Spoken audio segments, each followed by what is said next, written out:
Great to welcome in Chad White, the Executive Vice President and General Counsel for Brookdale Senior Living.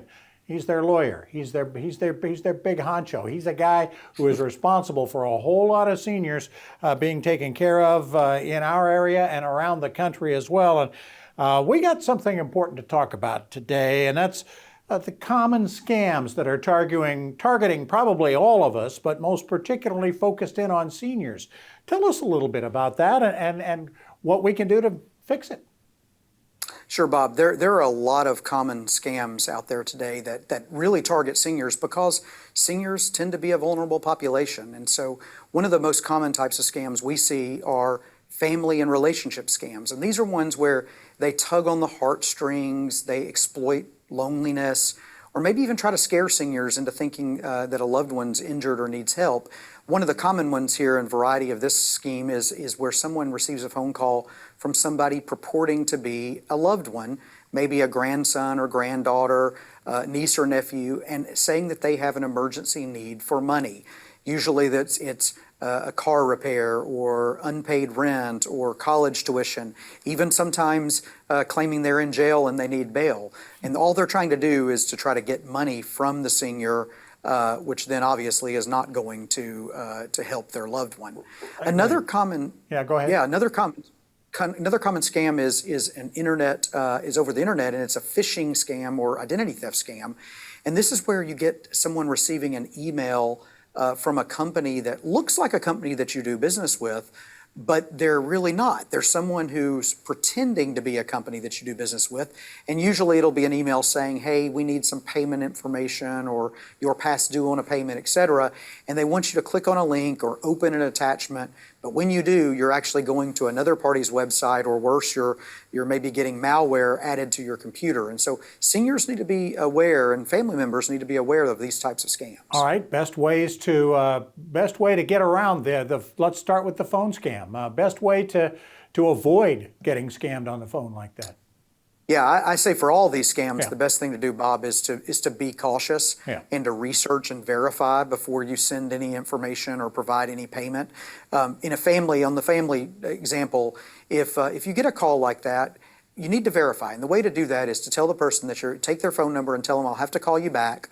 And then call your loved one back at the number you know is their actual phone number. There you go. Because then you can verify it. If you don't get them, if they happen not to answer the phone, call another family member.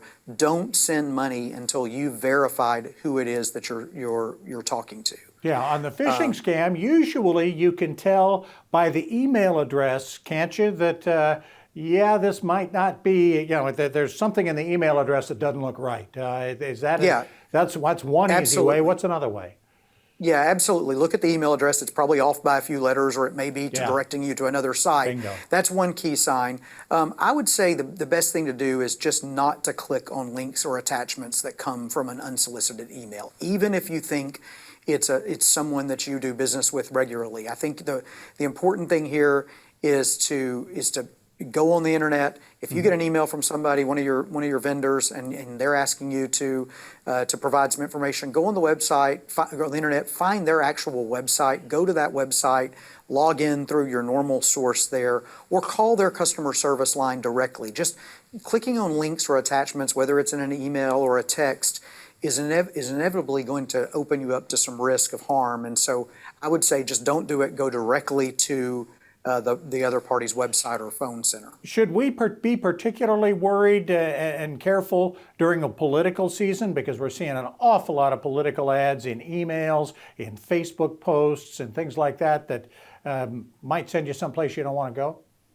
Yeah, absolutely. I think it's a great question, and I think this time of year you're seeing a lot of that. We have some very helpful information on our Brookdale.com website that includes some particular tips in political season for requests for donations. You might get a request to donate to your favored candidate.